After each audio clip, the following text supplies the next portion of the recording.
Hi everybody, I'm Sam Beebe from Bumblebee Acres Farm, and I am here today to answer hopefully all your questions about yarn advent calendars. So today I brought some things with me, including our 2024 Throne of Glass Advent and a couple other advent calendars that are in stages of being worked up into advent patterns. And I hope that you enjoy it. We have a lot of information to cover, and I hope that I don't miss anything, but I didn't write out anything to remind myself what we're talking about. So we are going to just delve into it, and I hope that this helps answer any questions that you have about Bumblebee Acres, yarn advents, or any other yarn advents. I mean, some of it goes across the board, and advent in general. So let us begin. So what is an advent? And what is advent in general? Some of you might have grown up with it, some of you may not, some of you might have come into it later on in life and now you know what advent is, and some people may just be like, what the heck is advent? What is a Christmas advent? So for those who celebrate Christmas, there is about a 4-week period, 4 weeks, 4 Sundays leading up to Christmas Eve and Christmas Day, where it is referred to as the Advent season. Sometimes this includes like an Advent candle wreath. I'll put a little picture here where there are 4 or 5 candles, and each Sunday leading up you light one candle, and if there is a center one you light that Christmas Day or Christmas Eve. But there are also there has also become this sort of fun way for people to celebrate every day leading up. A lot of people have gotten into it. It is a really fun thing. I really enjoy it. The rest of the bumblebees really enjoy it. And it's sort of just like a fun little way to extend the holiday and continue celebrating. I remember specifically when I was a kid, the first real advents that I was exposed to, and this was when I was like 4 or 5, there would be chocolate advents. So you'd get like this cardboard little box with all these little doors that are numbered on them, and each day behind the door was like a little piece of chocolate, and usually they'd be in cute little Christmassy shapes. And the boxes always have like really pretty artwork, printing on them that's very festive, things like that. And if you want to look back, you can see some of our Advent vlogs from years past. And we have been doing yarn advents since, I want to say, 2017? It was 2017 or 2018. And we started making advent patterns at that time as well. So we've been doing it for quite a few years, and hopefully that sets your mind at ease about pre-ordering one. So a lot of people, now going into number 2, what is a yarn advent? So it is the same thing about the other classic advents, where you open a yarn every day leading up to Christmas. So each one in our advents is numbered. It has its own name. It is its own colorway, and it will follow the theme of the advent you purchase. So this year we have 4. We have a Flower Fairy advent. We have a Muppet Christmas Carol advent. We have a Harry Potter Order of the Phoenix advent, and then we have 4th and the final one, 4th Wing advent. So each one of those will follow a theme and will feature almost all new colors for some of them, and for other ones it'll be returning colors. So we've had for example, Flower Fairy advent, Flower Fairy Yarn Club, Surprise Yarn Club, going on for I want to say since 2022. So we have over 25 colors that we have done off of Cecily Marie Baker's Flower Fairies. If you're not familiar with them, though I think a lot of people are from their childhood, she created the most charming little childlike fairies that are dressed up like certain flowers, and she would create the most beautiful poems for each one. And they're absolutely delightful, and we've had a ton of fun with that club. And we were thinking this year, because last year we only did 2 clubs. I don't think we've ever done 4 in one year. I think the most we've ever done in one year was 3. But in the past, you know, we've done at least like 2 or 3, sometimes only 1 advent. Last year we did 2. We did the 4th Harry Potter book slash movie, which was, oh gosh, Goblet of Fire, sorry. Like I said, so much information. We had that one, and we did Throne of Glass. And this year we have 4 of them, but we just couldn't pick which ones we wanted to do. So we decided way back when that we would do a Harry Potter advent for each book, you know, in the series. So now we are on the fifth installment for this year. So that was a given that we would be doing that one this year. In the past, we've done Lord of the Rings, we've done Bridgerton, we've done Jane Austen, Downton Abbey. We did one based on our farm. We did a kind of like Rudolph the Red-Nosed Reindeer one. We did a rainbows one. We did one that was, oh gosh, now I'm forgetting. We did one that was like kind of like mermaids and mystical, I want to say, too. Gosh, we have done a lot of them, and I think I forgot some of those in there, but we just really enjoy it. It's a way for us to visit old colors and come up with new colors for collections. That's what we did with Throne of Glass last year. So now for Maryland Sheep and Wool this year, we will be launching our Throne of Glass collection. It's just a really fun way to also sample a lot of different dye styles and kind of just have a fun little thing to open every year. And I kind of like went through a few different topics. I know I was talking about flower fairies. So flower fairies, we chose that one. We wanted to bring it in because the other 3 are a little bit of darker colors. Well, some of them are going to be more dark than others. Each theme, I guess this is a great segue for me to talk about what each one is going to be kind of like. Let's start with flower fairies before I go all over the place.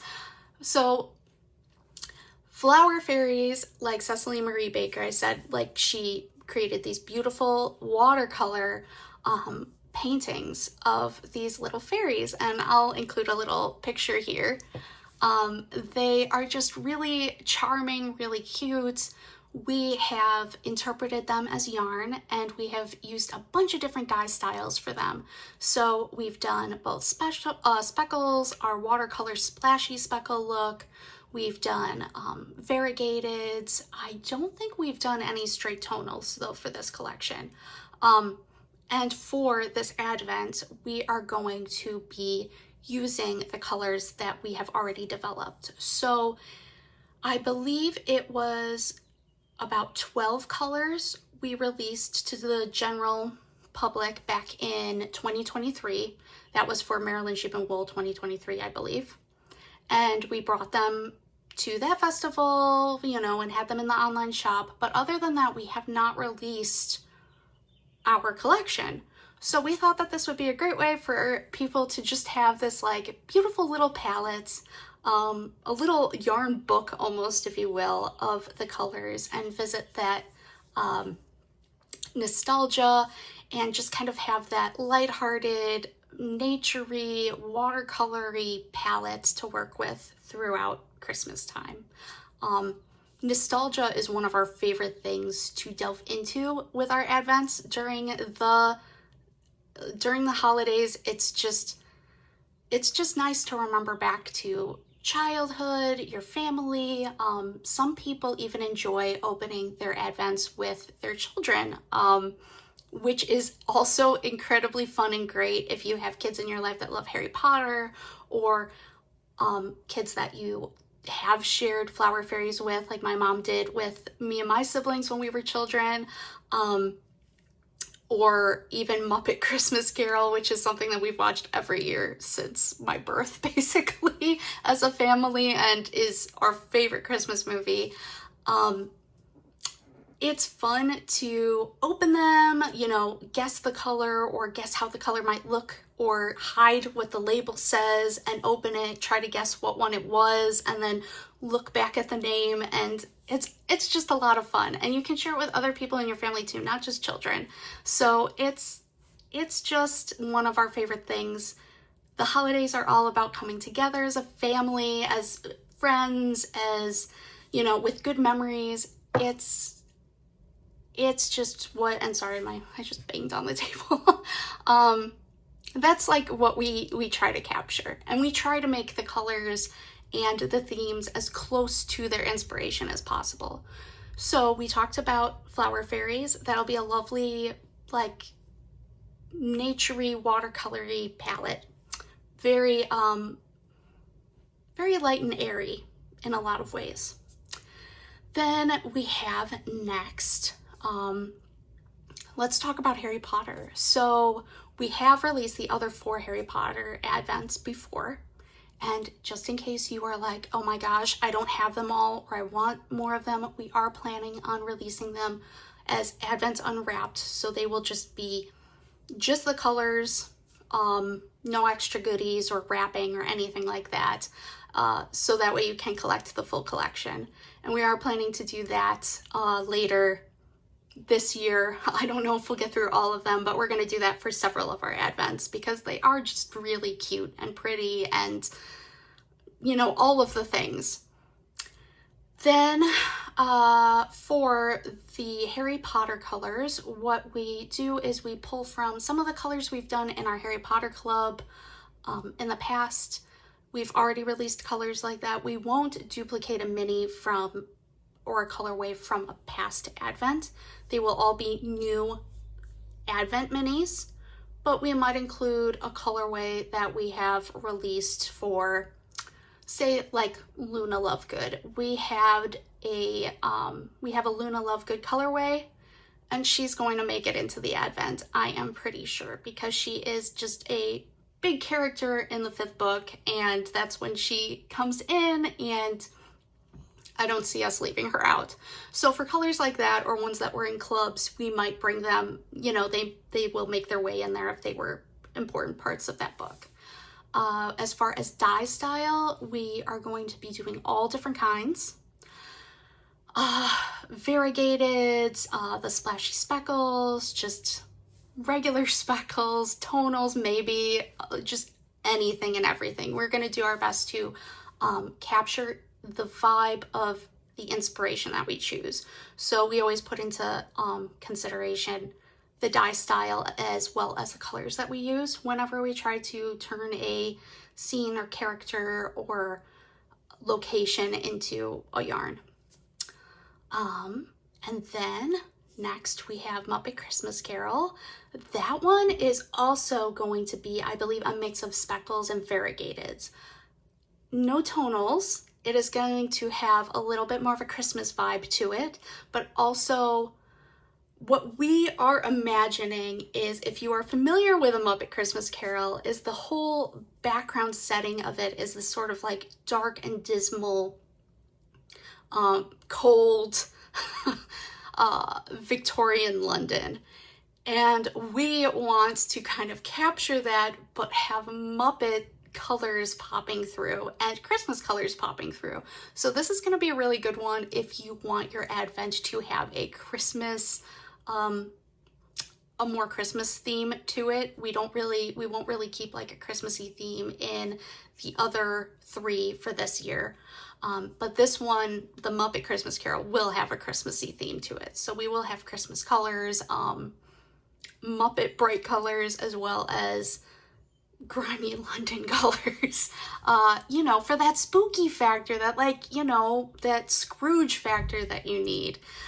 But we are super excited for that one. That one, I just, I just can't. I don't know. I don't know exactly. We might switch it up a little bit with how we plan on doing it. It all depends on how the dyer bees, queen bee and sen bee, decide to interpret it. And then for the last one, we have fourth wing. And for fourth wing, we're doing something very different than we have ever done before in an advent.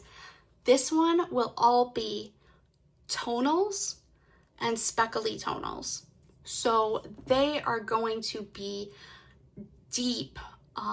We're thinking a lot of like jewel tones, deep, dark takes on tonal colors, and we want them to, the color palette to fade. So we're going to try to make it, and we've never really done that before. We've never like done an advent. We've had some that sort of have a vibe, like Bridgerton had a vibe, but you had a few colors in there that kind of like were different. Like you had some like dark reds for some characters and like some, you know, deeper colors, deep blues and stuff. So it wasn't all airy and light. Like I think Flower Fairy this year might have a little bit more of that vibe.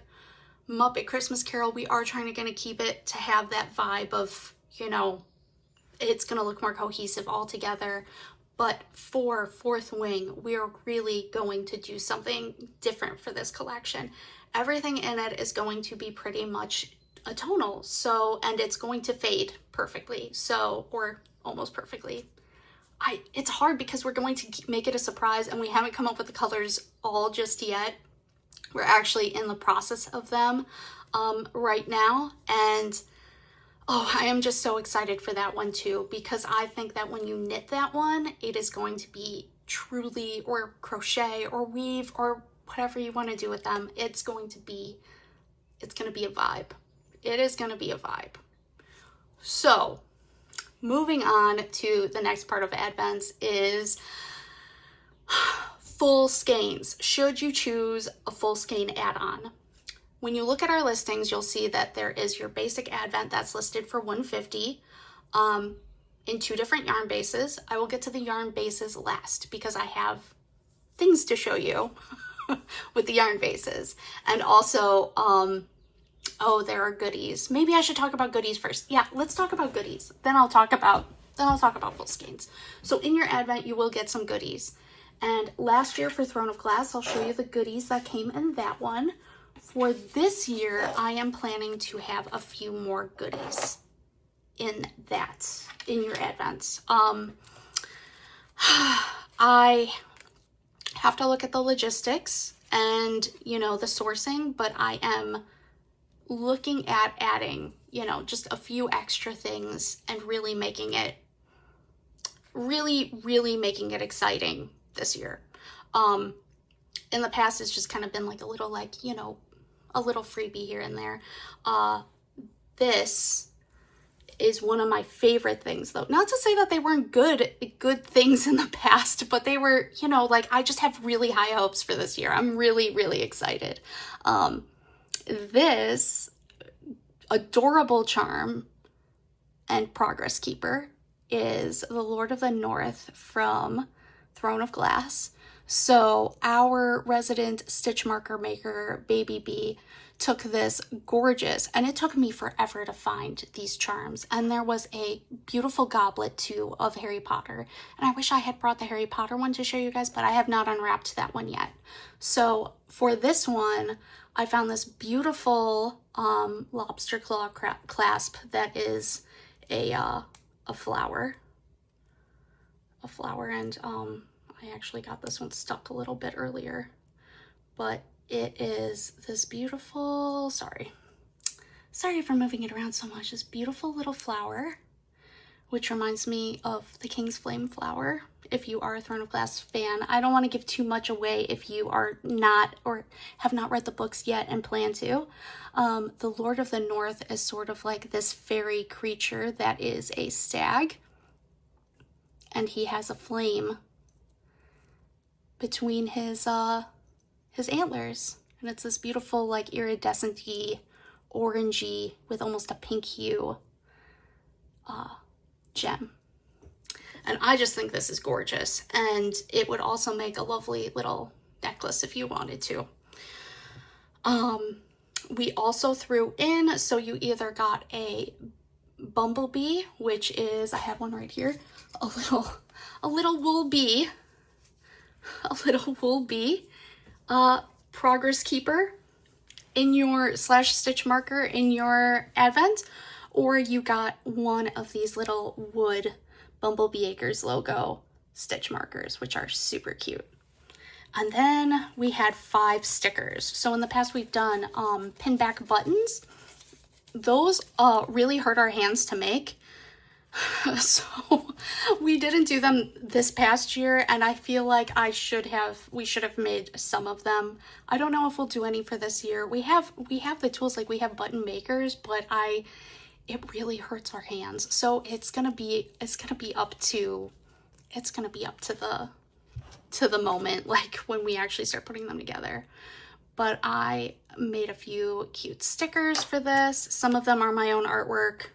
Some of them I added some artwork to, and I just found them online, but they're freebies, so it's not like, this is AI artwork. And people can disagree with me or whatever, but I think that AI artwork is a free-for-all. This one was also an AI, I believe AI interpretation of the healer, and I added the rest of everything in here, but most of these are, our artwork. This one, our artwork, my artwork, I should say. This one is my artwork. And this one. And so we will have stickers. They're waterproof. They're, fit the vibe. I'm hoping to add, one of the things that I'm hoping for this year is to add more stitch markers and more custom stitch markers. But the going about making them is a little different. I don't want to do all, wood engraved. Not that there's anything wrong with wood engraved charms. I think that they're really, really cute. I have a ton of them. I like color though, so I think I'm going to do something a little different this year for you guys, if I can make it work. Another thing that you get now, moving into full skeins, and also a segue, is you also get a custom, and this is my artwork. So yeah, you get a custom made and custom printed project bag tote that holds your advents. They all come inside your bag when you get them. And you can see in the opening video that I mentioned at the beginning of this video that you can see how they come out and all the packages. Now they have all been unwrapped. But that is another one of the things that comes in the advents. And I love that because it just makes it so much easier. It's a good place to keep either your WIP that you're working on, your work in progress advent, or your just your little advent bags if you want to, if you don't have another place to put them. Now, in the listing, you have the option to add a full skein. So our full skeins in the past, we've done a few different things. We used to not include a full skein. Then at one point we included a full skein just in the price, and the price for our advents was a little higher. And then this year, or no, not this year, I think it was last year was the first year where I decided with the other bees, I guess it wasn't just me, but all of us decided, let's make them a separate item so that way you have the option of ordering as many as you want. For me, I wanted 3 because who knows if you want to do a sweater and stripe your advent into your sweater, or an extra large shawl or a poncho. So this was the full skein color. It is to whatever end. For those who are fans, I hope you get that reference and love it as much as I do. It's got this feminine pink and gold almost reddish burgundy for Aylin, pops of green and blue and nature and gold for Rowan, just this beautiful silvery color for, of course, Rowan's hair, and all speckled on this white, so it makes a really nice background color. I'm not exactly sure what colors we will be doing this year, but we almost always do either a speckle, like in that style, or a tonal, so that way your advent colors really pop, but the color will be a surprise as well. And yes, so when you look at the listing, as I was trying to say before, you will see the advent listed for $150 price, and then the complimentary full skein for $29, and then you can add as many of those to your order as you want. You want to see some cute little minis? Look at them. There's so many. There's so many. Well, I mean, there's 25. Oh, and for our advent, some people only do 24 minis in their advent. We do 25. So you will have 25 little tiny mini skeins. And these, you'll notice, are a little shorter and fatter than regular mini skeins. Usually when you see a mini skein, they are long and skinny. Let me see if Senbi has one in her bag of her current advent work in progress. Oh, I don't think she does. Oh my. Okay. I'm sorry I don't have that to show you, but oh, I do have one. I'll be right back. Never mind. I can't find it. I'm sorry. That's the one thing I forgot to bring is the old-fashioned minis. These fit in the package so much better, and they are so cute and chunky. Look at how chunky they are.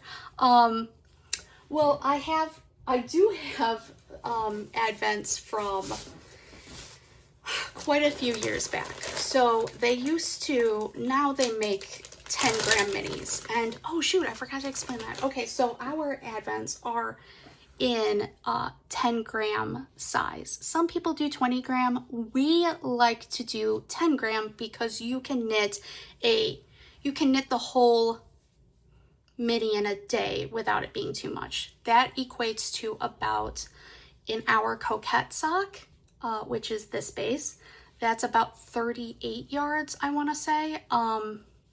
And it is 46 yards in our squishy sock.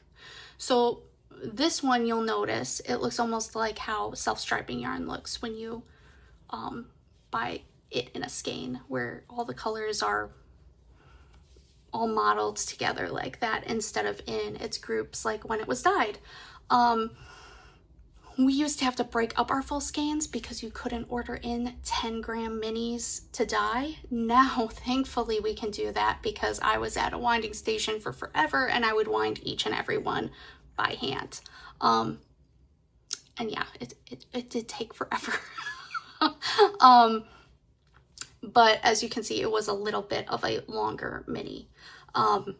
They were still a little shorter and fatter because I just did 1 yard skeins, and it's a little bit more closer to I think they're like 1.3 yard minis for the 10-gram ones. So if I were to pop this guy open, you'll see how it looks.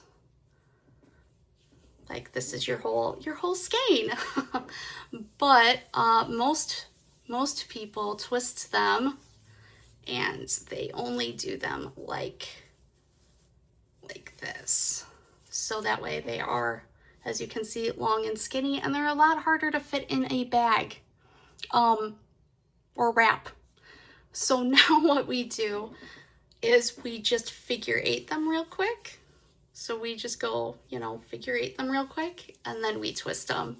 And then they make cute little chunky minis instead, and they're a lot less likely to get beat up or not fit in their package properly, and they really look like mini skeins now. They really look like mini fat little yarn skeins. Like it looks just like this one. It's just a little baby. It's just a little baby. Look at the little baby. Okay, sorry. Sorry. Look, it's like a child. Oh, It's so cute. These ones were cute too, but the really long ones, I can't do it. I can't, and it hurts our hands and it takes forever to twist them. So they come in these cute little chunky packages. How cute. And if you're curious about all of the Throne of Glass colors I have here, they will be in the other video. So, oh, why did I put that away when I wanted to talk about this? So, finally, and, oh, again, I'm like remembering things. If you're not sure what you want to do with your Advent, we do have a bunch of Advent patterns that I myself have designed in our Ravelry store, and they work with the 10-gram minis. And some of my older patterns, when I was winding the minis myself and I was winding our coquette sock by hand, I always made sure that they were 40 yards each. And now that they're pre-wound, they're only 38, now that the mill winds them for me. But all of those patterns, 38 yards is plenty. Even though it says you want at least 40 yards, 38 yards is enough, because I always made sure I had probably about 5 yards left or more of each color at the end of each one. So you shouldn't run out of yarn chicken as long as you're keeping gauge. Run out of yarn chicken. Have yarn, play yarn chicken? Dear goodness, Sam. Okay, let's let's calm down. So now that I have talked about that, yes, you can find Advent patterns for our Advents specifically right on Ravelry. Not all of them require a full skein, and almost all of them have information on how to use 3 full skein colors, mix in minis, a few minis with full skeins instead, etc., etc. Some include full skeins, but I think that's only last year's and the year before the pattern specifically calls for a full skein. Now, let's talk about the yarn bases, because this is the one that people get the most worried about, what yarn base to choose. So we have Squishy Sock and Coquette Sock. Squishy Sock and Coquette Sock are our #1 and #2 sellers, but they pretty much tie across the board. In every, time we sell yarn, these are the #1s people want. They both have their pros and cons. Up close, you can see that the spin is quite different on both of them. You can tell a little bit more where the wrap happens up here. So you can see that Coquette Sock looks bigger. It looks a lot bigger.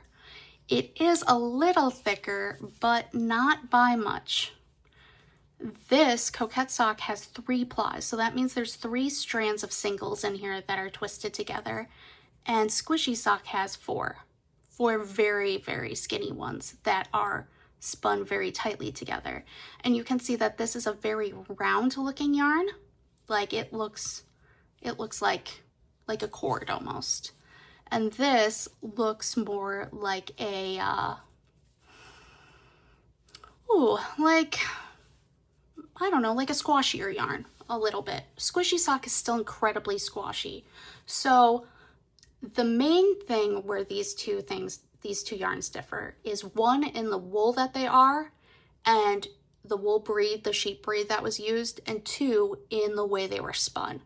But the breed of sheep changes why they were spun differently. So Squishy Sock is a merino. Both of these are 75% wool, superwash wool, and 25% nylon. Both make amazing socks, and any other project. I typically lean towards the Coquette Sock when I am stashing things, just because it is a more versatile yarn, and I will tell you why in a moment. But this Squishy Sock is a very, very popular yarn because it is merino. And as you know, merino is super, super soft. Merino is also a wool that grows shorter than the Corriedale wool that is in Coquette Sock.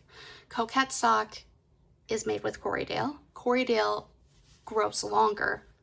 So when you're spinning a yarn, you don't want your yarn to end up pilling. You know, when you get the little balls all over your project, that means that it may not have been either spun correctly for the fiber to avoid pilling, or you're using a too delicate of a fiber, or, you know, it's in a project that it shouldn't be used in, like it's going to, like in the high friction areas of a sweater, for example, like that will pill easier if it's not spun correctly. Merino, since it's shorter, you have to spin tighter, so that way you don't get little flyaways and it doesn't pill as easily and makes it stronger. So since it has more plies in it, it gives you a really good sock structure, but it also means that you're not going to get a lot of bloom in your yarn. It's not going to really fill out its stitches. It's going to hold its structure a lot better. And that's really good, because if you're making socks, you don't want them to start pilling. And so it is designed to not pill hardly at all, but still maintain that super soft merino that you love. Coquette is still soft, but it is a much toothier yarn. And that means that when you rub against it, whereas where you rub against this, it feels very, very smooth. This one, you can feel texture a lot better. Corriedale is still known for being soft, but it does have that toothier nature, so it feels a lot more like a wool to you.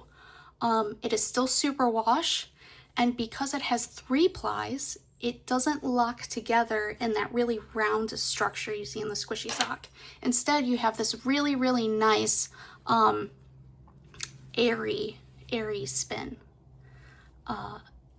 If you want to knit socks in it, people always ask at shows, you know, it looks so much thicker. Can I really knit socks with that? It is spun airier, but when you pull it, you get tension. You get the perfect tension and gauge that you need. And then it works.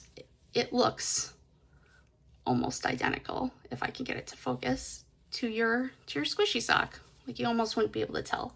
You could spin our Coquette sock, our Corriedale wool, the same way as merino. You could spin it exactly the same way and it would be a very, very similar yarn, but you don't have to, because it doesn't have to be spun so tight to avoid that pilling I was talking about. So the benefit, and I'm going on and on about Coquette sock because this is such an important thing, because it is so airy, it fills out its stitches so well. It also has a wonderful structure to it. So when you knit socks on, say, a US 1, and you are using, and usually I use a 0, so that's how I know for a fact you're going to get gauge between both of these, because I have knit both on a 0. The thing with squishy sock is it is not going to fill out its stitches the same way that this will fill in the gaps. So you'll see a lot more stitch definition in this one, and this one will kind of create a more cohesive fabric. And because it does that, and because it fills out its stitches, you can get away with knitting this guy on a really big needle, even held single, and it fills out its stitches. Let me grab a project just to show you. So this is our gathering shawl pattern. And this guy is knit on a US 7, I believe. It's either a US 7 or a US 8. And this is Coquette held single. As you can see, except for this lace section, you don't see the yellow of my shirt really through the stitches at all. It really fills out its stitches nice. This shawl is like 8 years old. It is held up so well. It is so beautiful. It is so cozy, and it is so lightweight, but it's filling out its stitches really, really good. You can see that there is some, like, you know, hole in there, but it's not as much as you would get with, say, squishy sock. And that's something to keep in mind with your advents. Now you're like, wait, you have really sold me on Coquette Sock. Why would I want Squishy Sock? Because Squishy Sock is still an amazing yarn, and it's great in projects. It does make incredible socks. Some people prefer it. If you want to use a circular sock knitting machine, this one is probably the one you want to go with because it's such a smooth yarn. It's going to have lovely drape, and merino is just merino. Like, it is so soft. Like, it is like, it feels almost not like wool because it is so soft. And it's not toothy like Coquette. But, you know, it's up to you. And in most of our patterns, our advent patterns, I keep in mind that you will be using either Coquette or Squishy Sock. And I make it so you will not have an ugly project either way with whichever one you use. So this one is on a US 4. And it is knit with our Outlander, one of our Outlander, I think from it says on the labels, 2018. Oh gosh. Yeah, so I think we must have started Advents in 2017, I believe. Anyway, or 2016, I don't know. But as you can see, it looks beautiful. And it is so nice. It is so soft. It is, you know, the color is taken up very slightly differently in Coquette and Squishy Sock, and you'll find that across all bases and weights. Once the yarn changes, the wool changes in the yarn, the blend changes, the spin changes, the thickness changes, the way the colors are taken is slightly different. Usually you get a really sharp color in Squishy Sock.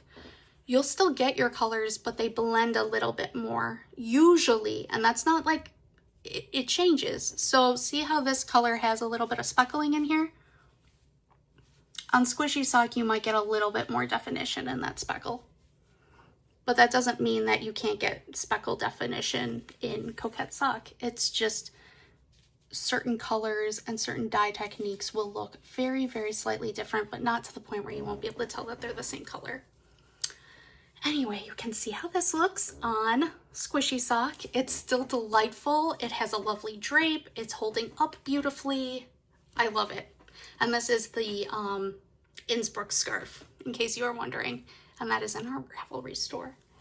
And then I have the alternative knit in a different advent. This was our farm advent. And Senbi is knitting this one, and I believe she has a slightly larger gauge than me. So that will change it a little bit. And she's knitting it in Coquette Sock. So let me see if I can hold these two where you can see them. They still look really beautiful. And that's because they're both knit on a 4. So the smaller the stitch is, the more similar they'll be. Once you start knitting this on a bigger needle, and I've seen it knit on a 6 and even an 8. I wouldn't go up to an 8, but all of our advent patterns are on a US 6 or smaller, and it works up beautifully still. You can't go wrong with it. One thing that you can also do with your advents is you can hold them with something else. So you can hold a strand of your Squishy Sock with a brushed mohair or a brushed alpaca like we have with our spun sugar in our shop. You can, you know, to give it some texture, some fluff, some, you know, cute whimsical-ish vibe to it. You can hold it on itself. You can hold it with a strand of another color. So I could hold one of these and one of this with my entire, you know, advent project to give yourself like a DK. One benefit to Coquette Sock, because you can work it on such big needles, if you hold it double, you can go on even bigger needles. So you can knit it as like a worsted or an Aran very, very easily. Whereas with Squishy Sock, you're a little bit more limited to just like DK light worsted, to really like get the full benefit of your yarn. Now, I talked your ears off about these projects. I've talked your ears off about advents. That is why this is a two-part video, and the unwrapping of our Throne of Glass advent is in its own video.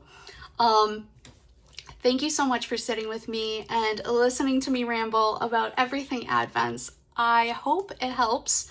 If you have any questions about advents, or which one to choose, or which one to gift, because they make excellent gifts, you can always send us an email that is on the contact form of our website. That's the best way to contact us because it gets put right up at the top of my email, and, well, our email, and we know to check it right away and resolve it right away.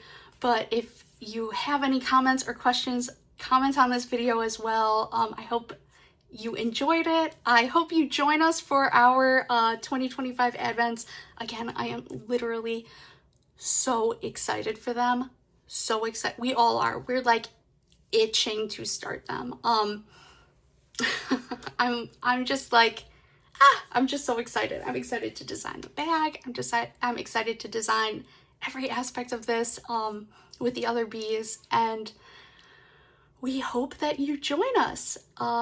Okay, I won't keep doing this Midwest goodbye. If you aren't aware, we are from northern Illinois, close to Wisconsin, and the Midwest goodbye is a real thing around here. So thank you again for watching. And again, if you want to catch that unwrapping video of the Throne of Glass advent, you can also find that on our page, and I'm also going to have it pop up as a direct link at the end of this video. Thank you again so much. Happy knitting. Bye.